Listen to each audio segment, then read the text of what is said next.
अध्यक्ष महोदय, आपने मुझे पहले राजस्व मंत्री जी को तो बुला लीजिए, वो राजस्व मंत्री जी छोड़ के चले गए। अब तो बैठ गया ना, अब तो आप बोलो। राजस्व मंत्री जी चले गए। अरे आप बोलो ना, मंत्री नहीं है। अरे आपको बोलना है। अध्यक्ष महोदय, आपने मुझे स्थगन प्रस्ताव पर बोलने का अवसर दिया, इसके लिए मैं आपका आभार व्यक्त करता हूं।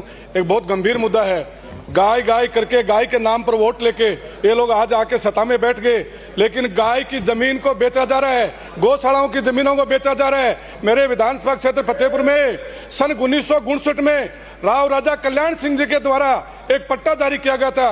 भामाशाहों ने एक जमीन खरीद करके और गौशाला के लिए दान की थी। उस जमीन का पट्टा राव राजेंद्र सिंह जी का आज भी वो पट्टा मौजूद है। उस जमीन को और भूमाफियाओं द्वारा और उस स्तर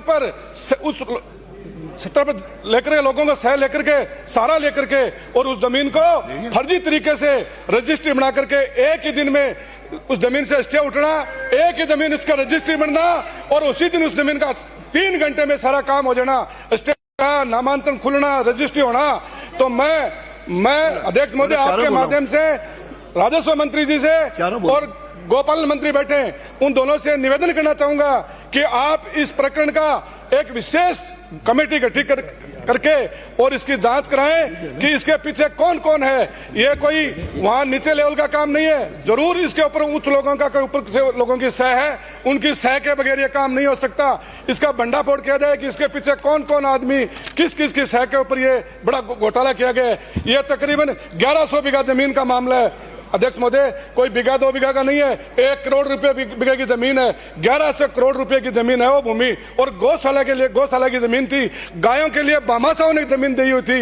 उस जमीन को और 9/2/2026 को 3-4 दिन पहले वहां के अधिकारियों ने रजिस्ट्री बना करके और उसका नामांकन खोल दिया गया। मात्र 2.5 घंटे के अंदर ऐसी क्या मजबूरी आ गई थी कि 2.5 घंटे में उसका नामांकन खोला गया। लोग 10-10 महीने के 1-1 साल तक पीछे घूमते रहते हैं, पटवारियों के और तहसीलदारों के, उनका नामांकन नहीं खुलता। और उसका इतना बड़ा एक रजिस्ट्री हुई थी, उसका 2-2.5 घंटे के अंदर पूरा काम हुआ। इसके पीछे कौन है, इसका जांच होनी चाहिए और उस रजिस्ट्री को निरस्त करो, उस नामांकन को निरस्त करो।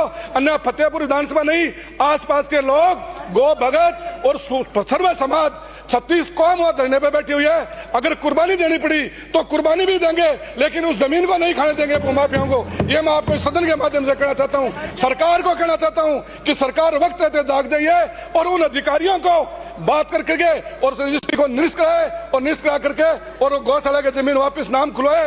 अन्यथा वहां बहुत बड़ा एक जन आक्रोश आंदोलन शुरू होने वाला है। कल भी वहां बहुत लोग धरने पे बैठे हुए थे, एसडीएम कार्यालय के बाहर धरने बैठे हुए थे। इसलिए गाय के नाम पर वोट लेके सत्ता में तो आ गए, लेकिन गायों की रक्षा करना भी सीखो कि एक जयपुर के अंदर एक गाय का बछड़े का सर कटा हुआ मिला है। आप लोगों को शर्म आनी चाहिए। आप लोगों को क्या कर रहे हो आप लोग? उस गाय के बछड़े का सर किसने काटा, क्यों काटा, उसके पीछे क्या मंशा थी, ये सारी जांच होनी चाहिए। मैं अध्यक्ष महोदय, क्या वो जमीन खा रहे हो? श्री दीनदयाल